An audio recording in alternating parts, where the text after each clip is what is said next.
Hey everyone, and welcome back to the channel. I'm Ganyan, thank you for stopping by.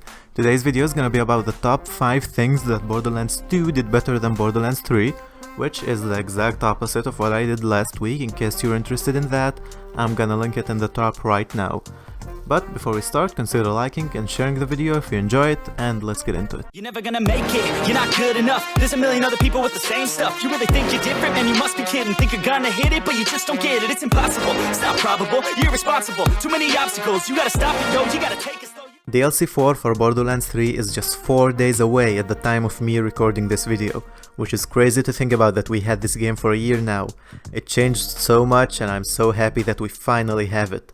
But many people held off on getting it when it first came out, because they wanted to wait until all the DLCs are out and all the updates are done. And this time is, I think, a great time to let these people know what the game has become and if it's worth it to get it. Last week I made a video about the 5 things that Borderlands 3 did better than 2. This week I'm talking about the 5 things that 2 did better than 3. Before we start, I wanna lay down some ground rules for this top 5.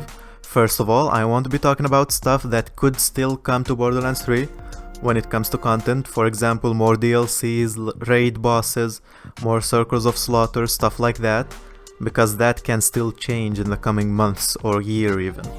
And I also want to be talking about stuff that can improve from optimization or graphics or that kind of stuff. And of course, everything I say, just like in any other top 5, is just my personal opinion. So you can agree, you can disagree, you can let me know what you think down in the comments. But with all that being said, we can move on to the number 5, which is the loot, more specifically the legendaries in the game. They just don't feel legendary in Borderlands 3. In Borderlands 2, I didn't even get my first legendary after I finished my first playthrough for the game. I had to go into True Vault Hunter mode to get my first legendary, which might sound too much, but it's much better for the longevity of the game and for the feeling when you get a legendary. It's in the name, it's a legendary, so you have to work for it, you should work for it. In Borderlands 3 you can just get legendaries from killing random bandits. Not on the first playthrough, but on the later games you can get stuff like that from random enemies, which makes them less useful, less unique, less desirable. And it's all connected to the anointment system, which I talked about before. I think it's a great system, but it emphasizes that you have to farm for the specific anointment that you want. So getting a legendary gun is not enough anymore. You have to get a legendary gun with a specific anointment that you want. In Borderlands 2 this wasn't a problem, you got a legendary, it was a legendary. And all these problems in Borderlands 3 completely ruined the progression of the guns in the game. There's no use for white or green or blue rarity guns in the game. In Borderlands 2 each one of them had a use. You built up your character from white to them green to them blue and purple and maybe a legendary. In Borderlands 3 you can just get your legendary in the first hour of playing and move on from there until you get the next legendary. So basically you just skipped all the rarities in the game and moved on to the best one. In Borderlands 2 you have to build yourself up.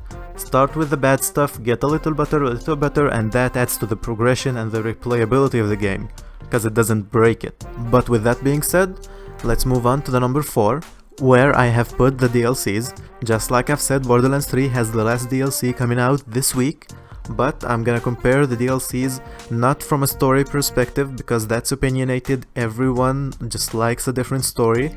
I'm gonna compare them from the perspective of what comes with them.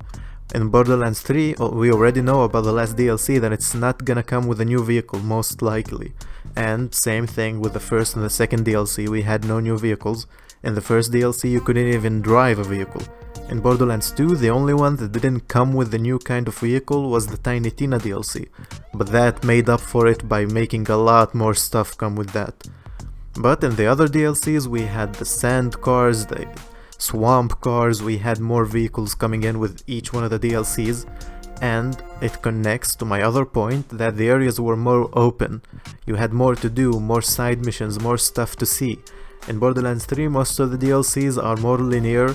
In the first DLC, for example, there isn't even an open area. The only kinda open area is the main casino floor, but even that's kinda linear.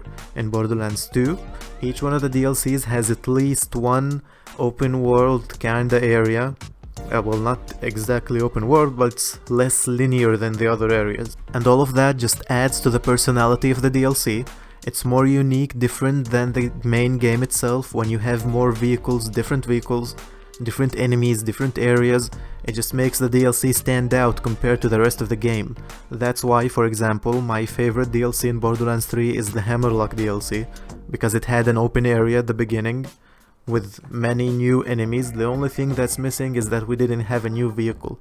It's not a big thing, it's a small thing, but the little things matter in games like these because you replay them a ton of times and you start noticing these kind of little additions that they didn't do this time. Moving on from the DLCs, we can move on to the number 3, where I have put the story of the game. I don't think that I need to say anything about the story of Borderlands 3. We all know what it is, what it's like. The DLCs got better, but the main story is kinda bad. But I'm gonna talk about Borderlands 2 and what we all love about it, other than the obvious handsome Jack.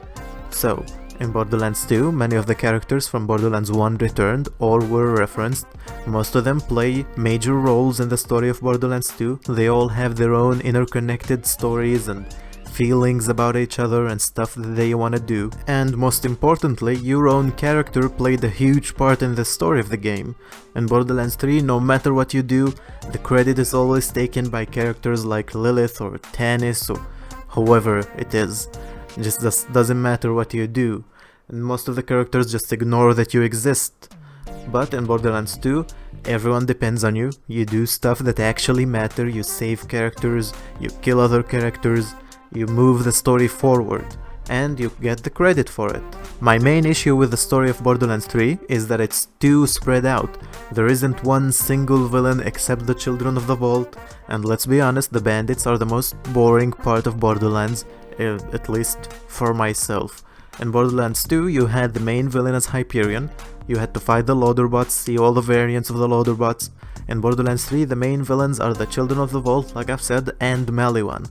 But Maliwan are only the villains in Promethea, and by the end of the game in Record to Feo. But that's not the whole game. In places like Eden 6, for example, you don't even see anyone from Maliwan.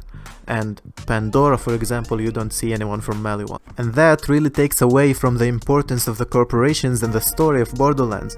And also, as a side note, they changed Atlas and Jacobs from being evil corporations to the good guys, which is kinda weird since the corporations were always the bad guys in the Borderlands games. But that doesn't matter. My main point is that because Maliwan, we don't see them a lot in Borderlands 3, except on those 2 planets. They are less of a threat, and it's less interesting because we don't get to see many variants of them, of the troops of the corporation, I mean. I'm gonna kill you. You wanna prove me wrong? You wanna stop the greatness that is Handsome Jack? Well, come and get me. Moving on to the number 2, I have put the side missions. My problem with them is not the quality of the side missions or the story of the side missions, because that's good. My problem is the amount of side missions. For example, on Sanctuary, back in Borderlands 2, you had just a crap load of side missions, you couldn't even count them. On Borderlands 3, you have a grand total of something like 5 side missions, and they're all kinda fast and kinda boring. In Borderlands 2, all the side missions send you to different locations. Most of them have their own stories and their own characters and their own conclusions and all that. The problem in Borderlands 3 also moves on to the DLCs of the game. We have less side missions than we had in 2. Just like I've said, the DLCs feel a lot smaller and more contained. In Borderlands 2, each one of the DLCs has new side missions and new mission givers. Also, they have a bounty board in the DLC and in the main game, which is a good place to pick up your side missions and check what you can do. In Borderlands 3 there is a bounty board, but it's kind of a bounty board, you just see bounties on the wall hanging, and there isn't many of them. Mostly there are just like 3 missions. In Borderlands 2, some bounty boards have up to 4, 5, 6 missions. And you might be thinking that side missions don't really matter in the game, since they're a one and done thing, you don't have to care about them, they're not the main story, so why should I care? But hear me out, in the replayability of the game, side missions really do help.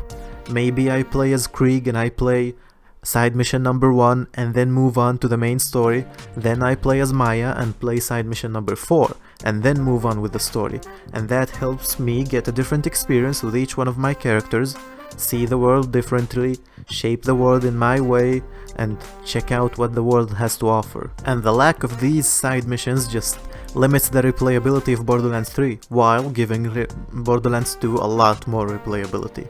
Moving on to the number one thing I love more about Borderlands 2 than Borderlands 3, it is the replayability. In Borderlands 3 we have 4 Vault Hunters.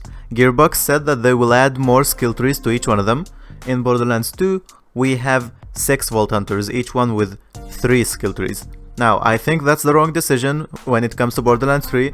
Borderlands 2 did it better, but I guess we'll have to see. And now to the fun part of the video, let's do some math. In Borderlands 3 we have 4 new Vault Hunters, each one with 4 skill trees if the new skill trees are released. That gives us 16 new skill trees to play with, right? In Borderlands 2 we have 6 Vault Hunters, each one with 3 skill trees.